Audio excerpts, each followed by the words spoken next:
جی السلام علیکم ورحمۃ اللہ وبرکاتہ۔ کیسی ہیں آپ تمام میری بہنیں؟ امید کرتا ہوں کہ اللہ رب کریم کے کرم سے آپ تمامی لوگ فرسٹ کلاس ہوں گے، اور آپ لوگوں کا بریڈنگ سیزن بھی اچھا جا رہا ہوگا۔ دیکھیں،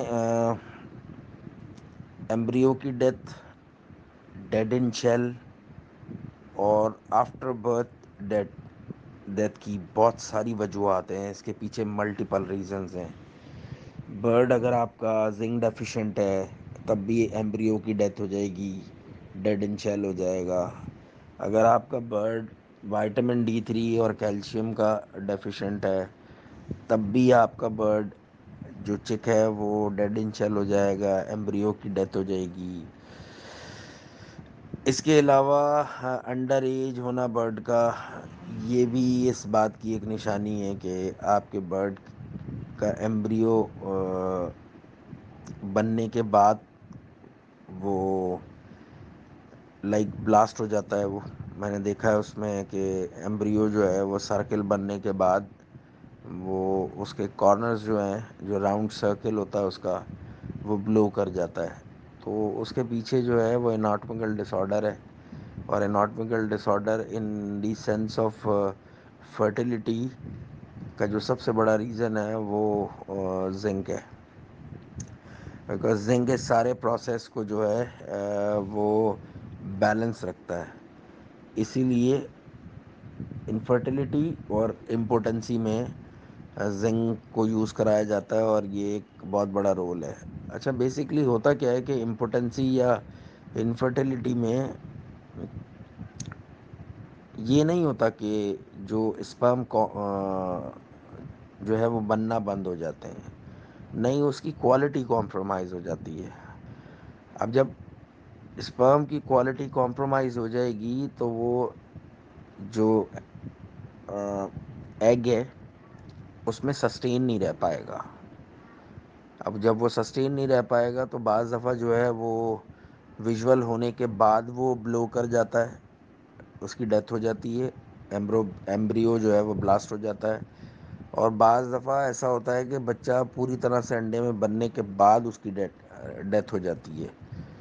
تو یہ 3-4 چیزیں ایسی ہیں کہ جن کے نہ ہونے سے یا جن کی کمی واقع ہونے سے بھی بچے کی ڈیتھ ہو جاتی ہے۔ تو ان تمام چیزوں کا خیال کریں۔ ابھی ریسنٹ پاس میں میرے ایک کلیگ کے گھر میں پورا کا پورا فرسٹ کلچ جو ہے وہ انفرٹائل آیا، اور کچھ ایک ایگز میں، جیسا آپ نے ذکر کیا، ایمبریو کی ڈیتھ ہو گئی۔ تو سیم اسی طرح سے ان کے یہاں بھی ہوا۔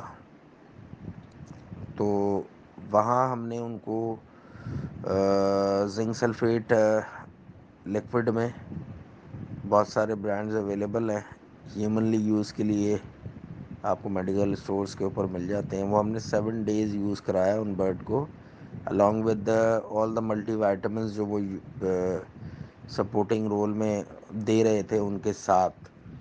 تو وہاں ہمیں فرٹیلیٹی کا جو ایشو تھا وہ کافی حد تک ریزالو ہوتا ہوا دکھا۔ اس کے علاوہ وائٹامن D3 اور calcium is very essential for your bird to fertilize their egg، because کیونکہ اگر تو ایگ سفیشینٹ ہیلتھ کنڈیشن میں نہیں ہوگا تو بھی اسپرم سسٹین نہیں کر پائے گا اس میں، تو وہاں بھی ڈیڈ ان شیل کا ایشو آتا ہے۔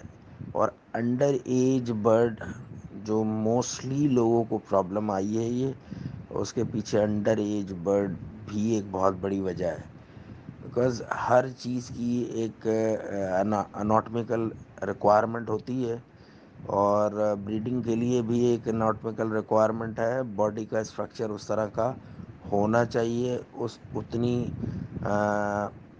اسٹرینتھ ہونی چاہیے اس کی کہ وہ اس پروسیجر کو پرفارم کر سکے۔ تو جب باڈی اس کنڈیشن میں نہیں ہوگی، because sufficient age need to perform this particular procedure to in accurate manner. تو وہ انڈر ایج ہونے کی وجہ سے اس کی باڈی اس طرح سے اس چیز کے لیے تیار نہیں ہوتی ہے. تو وہاں پر بھی ایگز جو ہے وہ اس سائز میں نہیں پروڈیوس ہو پاتے, اور وہ جو پورا نیچرل ایک پروسیجر ہے فرٹیلیٹی سے ریلیٹڈ, ایمبریوز ایگ ڈیلیور ہونے سے اور ایمبریو بننے سے اور بچے تک کا جو سفر ہے سارا, وہ پورا نہیں ہو پاتا. اس کے علاوہ ایک اور بہت ہی امپورٹنٹ چیز ہے جس کی وجہ سے ایمبریو کی ڈیتھ ہوتی ہے, and that is folic acid. Folic acid کا بھی بہت بڑا رول ہے, because folic acid is for forming new cells. New cells جب بنتے ہیں تو فولک ایسڈ کا وہاں پر بہت بڑا رول ہوتا ہے. اگر آپ کا برڈ فولک ایسڈ کا ڈیفیشنٹ ہے تو بھی اس کو یہ پرابلم آئے گا. تو جیسے میں نے اسٹارٹ میں کہا, there are so many reasons جس کی وجہ سے یہ برڈ کو پرابلم آتی ہے. تو folic acid, zinc, vitamin D3, calcium, یہ 4 چیزیں بہت اسینشیل ہیں. تو اب میں نے یہ کیٹیگوریکلی 4 چیزیں بتائی ہیں, تو آپ نے ملٹی وائٹامن وہ یوز کرنا ہے جس میں یہ 4 چیزیں موجود ہوں. صرف سیلینیم دینے سے کسی بھی پرٹیکولر نون برانڈ کا آپ کا برڈ بریڈ کرنے نہیں لگ جائے گا, بیکاز کیونکہ سیلینیم کا رول جو ہے وہ سیکشول ایکٹیویٹیز کو بڑھانے کے لیے, بیکاز کیونکہ یہ میل لپیڈو کو انہانس کرتا ہے, اور میل لپیڈو جو ہے اٹس